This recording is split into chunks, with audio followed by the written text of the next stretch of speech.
Good evening ladies and gentlemen. நாங்கள் தென் சென்னையில் அமைந்துள்ள மடிப்பாக்கம் ஸ்ரீ ஐயப்பன் ஆலயத்திலிருந்து இங்கு வந்துள்ளோம். இந்த மீட்டிங்கு வந்ததுக்கு அனைத்து பத்திரிகை நிபுணர்களுக்கும் எங்களது மனமார்ந்த நன்றியும் வணக்கத்தையும் தெரிவித்துக் கொள்கிறோம்.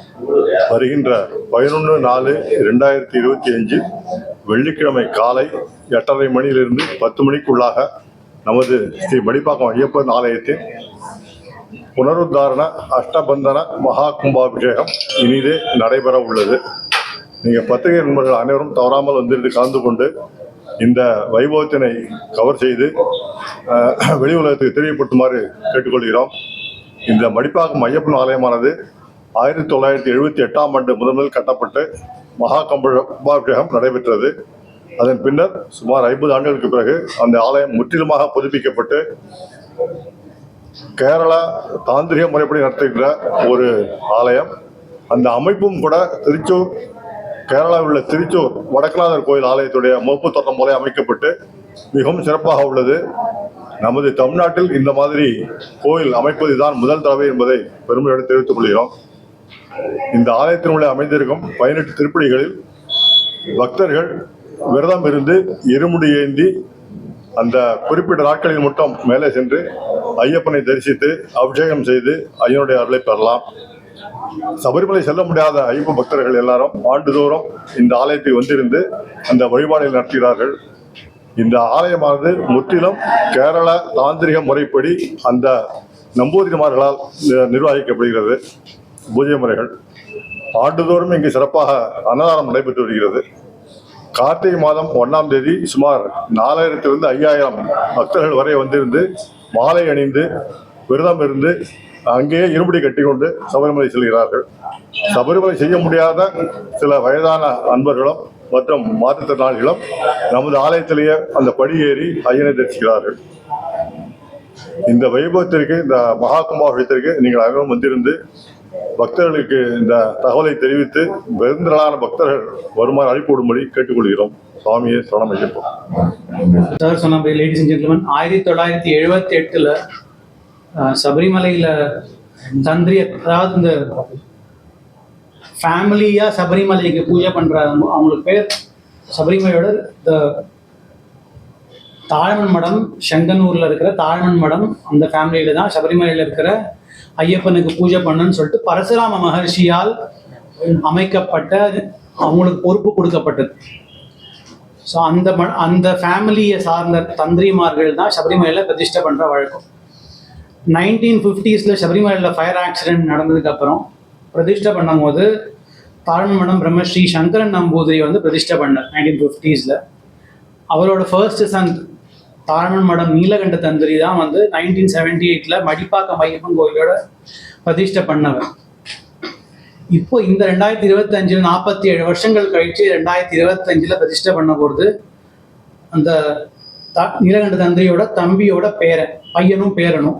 அவங்க பேர் தாழ்மன் மடம் பிரம்மஸ்ரீ மோகனரு தந்திரி, தாழ்மன் மடம் பிரம்மஸ்ரீ மகேஷ் தந்திரி. ஸோ சபரிமலையில் எப்படின்னா, இப்போ இதை உங்கள் இன்ஃபர்மேஷனுக்காக சொல்கிறேன், அந்த தாழ்மன் மடத்தில் 3 பிரதர்ஸ் இருந்தாங்க. நீலகண்ட தந்திரி, தாழ்மடம் பிரம்மஸ்ரீ நீலகண்ட தந்திரி, பிரம்மஸ்ரீ மோகனரு மகேஸ்வர தந்திரி, பிரம்மஸ்ரீ ஸ்ரீகிருஷ்ண தந்திரி. ஸோ ஒவ்வொருத்தருக்கு மாறி மாறி வரும். இப்போது இந்த வருஷம் இப்போ சபரிமலையில் பார்த்தீங்கன்னா பிரம்மஸ்ரீ ராஜீவர தந்திரியும் அவர் சொன்ன தான் பண்ணுறாங்க. அடுத்த வருஷம் இட்லி பிரம்மஸ்ரீ மகேஷ் தந்திரி. ஸோ இப்படி மாறி மாறி வரும். நம்ம கோவிலை பொறுத்த வரைக்கும் 1978 பிரம்மஸ்ரீ நீலகண்ட தந்திரி பிரதிஷ்டை பண்ணதுனால அந்த ஃபேமிலியை சேர்ந்த தந்திரிமார்களே பிரதிஷ்டை பண்ணிட்டு எங்களுக்கு ஒரு ஆசை இருந்தது. அது அவங்கள்ட்ட போய் ஒரு விண்ணப்பம் வச்சோம். they accepted the request, so they are coming and performing the மகா கும்பாபிஷேகம்.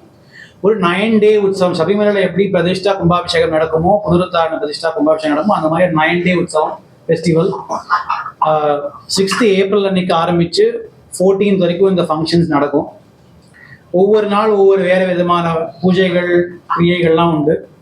11th அன்னைக்கு கார்த்தால 8:27 to 9:57 AM ரிஷப லக்னத்தில் சுவாமிக்கு அஷ்டபந்தன மகா கும்பாபிஷேகம் நடைபெற இருக்கு. ஸோ இந்த கோவிலில் ஐயப்பனோட ஒரு சன்னதி இருக்கு. 18 படி மேலே ஐயப்பனோட சன்னதி. அவருக்கு பக்கத்தில் மகா கணபதி. கீழ் ஃபர்ஸ்ட் கிரவுண்ட் ஃப்ளோரில் மகிஷாசுர மர்தினியோட சன்னதி இருக்கு. அது தவிர நவகிரகங்களுக்கும் சின்ன சன்னதி இருக்கு. இதுதான் கோவிலோட சன்னதிகளை பொறுத்த வரைக்கும். தேவதைகள், உபதேவதைகள் அப்படின்னு சொல்லுவோம். பிரதான தேவதை ஐயப்பன், உபதேவதைகள் மகாகணபதியும் மகிஷாசுரமர்தினியும், இப்போ நவகிரகங்களும் உண்டு. சபரிமலை நவகிரகங்கள் கிடையாத கோவில், பட் நம்ம கோவிலில் உண்டு. சபரிமலை மாதிரியே 18 படி கீழே பெரிய கருப்ப சுவாமி, சிறிய கருப்ப சுவாமி 2 பேரும் உண்டு. இப்போ சார் சொன்ன மாதிரி சபரிமலையில் ஃபாலோ பண்ணுற ரிச்சுவல்ஸ் தான் இங்கேயும் ஃபாலோ பண்ணுறோம். எப்படி சபரிமலையில் லேடிஸ் மேலே போகக்கூடாது, அதே மாதிரி மடிப்பாக ஐயப்பன் கோவில் லேடிஸ் மேலே அலௌட் இல்லை, கீழேன்னு பார்க்கலாம் சுவாமியை. இதை தவிர முக்கியமான விஷயங்கள் என்னென்னா, இந்த ஸ்பெசிஃபிக் ரெனோவேஷனை பொறுத்த வரைக்கும் காணிப்பையூர் மனைன்னு சொல்லிட்டு கேரளாவில் வேர்ல்டு ஃபேமஸ் டெம்பிள் ஆர்கிடெக்ட்ஸ் அவங்க தான். இப்போ திருச்சூர் கோவிலாக இருக்கட்டும், குருவாயூர் கோவிலாக இருக்கட்டும், அவங்க தான் கேரளாவில் டெம்பிள் ஆர்கிடெக்சர் ரெனோவேஷனுக்கு அவங்க தான் they are the authority. So அந்த காணிப்பையூர் மனையோட இப்போ ஃபோர்மோஸ்ட் ப்ரீஸ்ட் யாருன்னு கேட்டிங்கன்னா சங்கரன் நம்பூதிரின்னு சொல்லிட்டு he was 1950s. சபரிமலையில் 1950s ஆக்ட்ஸ், ஃபயர் ஆக்ட்ஸ் அப்புறம் ரெனோவேட் ஆகும்போது அவர் தான் சங்கரன் நம்பூதிரி தான் ஆர்கிடெக்டாக இருந்தார். அவரோட பேரன் காணிப்பையூர் மனை ஸ்ரீ கிருஷ்ணன் நம்பூதிரி தான் இப்போ நம்ம கோவில் மடிப்பாக ஐயப்பன் கோவிலுக்கு ஆர்கிடெக்ட். அவங்க டீமை சார்ந்த திருநாவாயான்னு ஒரு ஊர்லேருந்து ஸ்ரீனிவாசன் ஒரு ஷில்பி தான் டெம்பிள் ஷில்பி. அப்புறம் கோவிலுக்கு ஒரு ஜோல்சியர் வேணும். இந்த மாதிரி முக்கியமான ஃபங்க்ஷன்லாம் பண்ணும்போது ஜோல்சியர் வேணும். அது வந்து கைமுக்கு மனைன்னு சொல்லிட்டு ட்ரிஷூர் பக்கத்தில் இருக்கிற ஊரில் கைமுக்கு மனை பிரம்மஸ்ரீ நாராயணன் நம்பூதிரி தான் டெம்பிளோட ஜோல்சியர். ஸோ எல்லாமே டாப் நாச் வெல் லேர்னட் பீப்புளை வச்சு சுவாமியோட அருளால் பண்ணுற ஒரு மகா கும்பாபிஷேகம். அது நீங்கள் எல்லாரும் வந்து கலந்துக்கணும், உங்கள் ஃபேமிலியோட வந்து கலந்துக்கணும். அண்ட் உங்களோட please help spread the word also. ஏன்னா 18 படி மேலே சபரிமலைக்கு அப்புறம் 18 படி மேலே பிரதிஷ்டை பண்ண ஃபர்ஸ்ட் கோவில் மடிப்பாக ஐயப்பன் கோவில் தான். அதனால நிறைய ஜனங்கள் வந்து உத்தர சபரிகிரீஷம் அப்படின்னு சொல்லுவாங்க, அதாவது நார்த் சைடில் இருக்கிற சபரிகிரீஷம் அப்படின்னு. ஸோ அந்த நியம நிஷ்டைகள் ஃபாலோ பண்ணுறதுனால அந்த நீங்கள்லாம் வந்து கோவிலில் பார்ட்டிசிபேட் பண்ணி கும்பாபிஷேகத்தில் please help spread the word. இந்த கும்பாபிஷேகத்தை ஒட்டி இன்னொரு முக்கியமான ஈவெண்ட் என்ன ஏற்பாடு பண்ணியிருக்கோம்னா, for the first time in Chennai ஒரு 100 மெம்பரை வச்சு செண்டமேளம் ஆன்சாம்பிள் நடக்க போகிறது. எப்படி திருச்சூர்புரத்தில் மோர் தென் 150 மியூசிஷியன்ஸ் இருக்குமோ அந்த மாதிரி அந்த அளவு கிராண்டியரோட we are going to have a chendamelam 1 hour chendamelam performance by Kerala musicians in Kerala. அதுலேயும் எல்லாரும் வந்து கலந்துக்கணும். அதே அந்த செலிப்ரேஷன் மோடு வந்து அதை ஆம்பிளிஃபை பண்ணுறதுக்காக இந்த மாதிரி ஒரு கிராண்ட் ஸ்கேலில் ஒரு ஏற்பாடு பண்ணியிருக்கோம். அதுவும் அவசியம் வந்து கலந்துக்கணும் எல்லாரும். அதுதான் ரெக்வெஸ்ட். நம்ம கோவில் இருக்கும் ஐயப்பன் கோயிலை பற்றிக்கும் ரொம்ப விசேஷமான விஷயம்னா டெய்லி அன்னதானம் உண்டு. இந்த கோவில் டெய்லி காலத்தில் 10:30 மணிக்கு அன்னதானம் உண்டு. கோவிட் டைம்லையும் எல்லா இடத்துலையும் ஷட் டவுன் இருந்து ஸ்பெஷல் பெர்மிஷன்ஸ் வாங்கி கோவில் தர்ஷனம் கிடையாது பப்ளிக்கு, பட் அன்னதானம் மட்டும் வி நெவர் ஸ்டாப். அது அகெயின் சுவாமியோட அருளால் மட்டும்தான் we were able to perform all that. இன்னமும் அன்னதானம் ரிச்சுவல்ஸோட அன்னதானம் இது செலிப்ரேஷன் பண்ணி தான் இருக்கும். இந்த 10 நாள் 9 நாள் ஃபங்க்ஷனில் டெய்லி அன்னதானம், ஸ்பெஷல் அன்னதானம் நடக்கிறது. அதுலேயும் எல்லாரும் கலந்துக்கணும். So please come and participate. முக்கியமாக நீங்கள் you are there to spread the word, but please come and participate. It is our humble request to all of you. நாங்கள் 87, 90s க்ளோஸ் அபவுட் 25 இயர்ஸாக பண்ணிடுவோம் டெய்லி அன்னதானம். அது ஆரம்பித்தது எப்படின்னா 79 வந்து 1st January of every year we started மகா அன்னதானம். Morning to dawn to dusk பண்ணுவோம். 1000 பேரில் ஆரம்பிச்சு today we are serving about 8,000 9,000 people 1st January அன்னைக்கு. காலத்தில் 9:30 10 o'clock ஆரம்பிச்சு 4:30 5 வரைக்கும் மகா அன்னதானம் நடக்கும். ஒரு பேக்கெட்ல தான் இப்போ கொடுக்குறோம். We serve close to about 100-120 people.